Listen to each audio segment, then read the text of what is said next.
ଅନୁଭବ ତ ତାଙ୍କର ନୂଆ ବାନ୍ଧବୀ ସହିତ ଅଛନ୍ତି, ସିଏ ଆଉ କାହିଁ ବର୍ଷାକୁ ଖୋଜିବେ? ବର୍ଷା ଯଦି ଖୋଜିବେ ମନେ ପକେଇବେ ତାହେଲେ ଅଲଗା କଥା। ବର୍ଷା ମୁହଁ ଲୁଚେଇ ଲୁଚେଇ କାନ୍ଦୁଛନ୍ତି।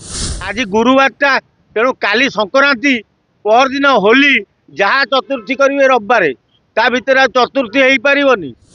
ଅନୁଭବ ଆଜି ଉଡ଼ି ଉଡ଼ି ଆଉଛନ୍ତି, ଓଡ଼ିଶାରେ କରିବେ ଚତୁର୍ଥୀ ରାତି। ତେଣୁ ଅନୁଭବଙ୍କର ଚତୁର୍ଥୀ ରାତି କେଡ଼େ ଆଡ଼ମ୍ବରରେ ହବ, କିନ୍ତୁ ବର୍ଷା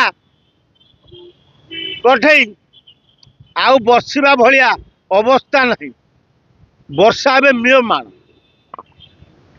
ବର୍ଷା ଭାବି ନଥିଲେ ଯେ ସତରେ ଅନୁଭବ ତାଙ୍କୁ ଛାଡ଼ି ଦେଇ ନୂଆ ସଙ୍ଗୀନ ସାଙ୍ଗରେ ଆଣି ଚତୁର୍ଥୀ ରାତି କରିବେ। ତେଣୁ ଅନୁଭବ ଆଜି ବହୁ ଖୁସିରେ ଓଡ଼ିଶାରେ ପ୍ରବେଶ କରୁଛନ୍ତି।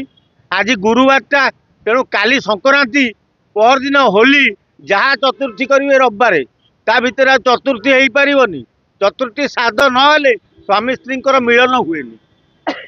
ସେ କଥା ବର୍ଷା ଭଲ ରକମ ଜାଣିଛନ୍ତି ଯେ ଚତୁର୍ଥୀ ଶ୍ରାଦ୍ଧ ନହେଲା ପର୍ଯ୍ୟନ୍ତ ସ୍ୱାମୀ ସ୍ତ୍ରୀଙ୍କର ମିଳନ ହୁଏନି।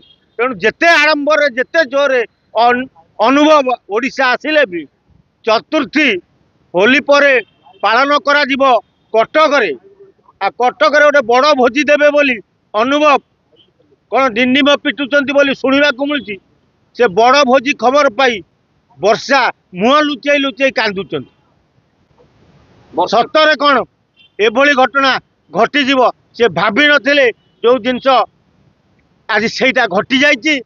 ତେଣୁ ଆଜି ବର୍ଷା କାନ୍ଦୁଥିବା ବେଳେ ଅନୁଭବ ଉତ୍ଫୁଲ୍ଲିତ ହୋଇ ନୂଆ ବାନ୍ଧବୀରୁ ବାଇପ ହୋଇଥିବା ସହଧର୍ମିଣୀ କି ଧରି ଓଡ଼ିଶାରେ ପହଞ୍ଚୁ। ହିନ୍ଦୁ ଅନୁସାରେ ଗୁରୁବାର ସଂକ୍ରାନ୍ତି ଏଥିରେ ହୁଏ ନାହିଁ ଚତୁର୍ଥୀ ଶ୍ରାଦ୍ଧ।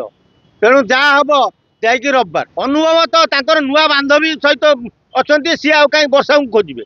ବର୍ଷା ଯଦି ଖୋଜିବେ ମନେ ପକେଇବେ ତାହେଲେ ଅଲଗା କଥା। ହଁ, ମନେ ପଡ଼ିପାରେ,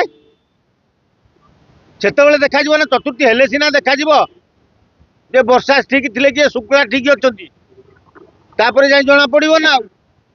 ତେଣୁ ଯାହା ହଉ, ବର୍ଷାଙ୍କୁ ତମମାନଙ୍କ ଜରିଆରେ ମୁଁ ତାଙ୍କ ପାଇଁ ଗୋଟେ ଦୁଃଖ ପ୍ରକାଶ କରୁଛି ଆଉ ଅଭିନନ୍ଦନ ଜଣାଉଛି। ତେଣୁ ଆଜି ଅନୁଭବ ପୁରା ଅଭିମନ୍ୟୁ ଭଳି ମାଡ଼ି ଆଉଛନ୍ତି ପବନ ରଥରେ ଓଡ଼ିଶାରେ ପହଞ୍ଚି ନୂଆ ବାନ୍ଧବୀ ଘରେ ପ୍ରବେଶ କରାଇବେ।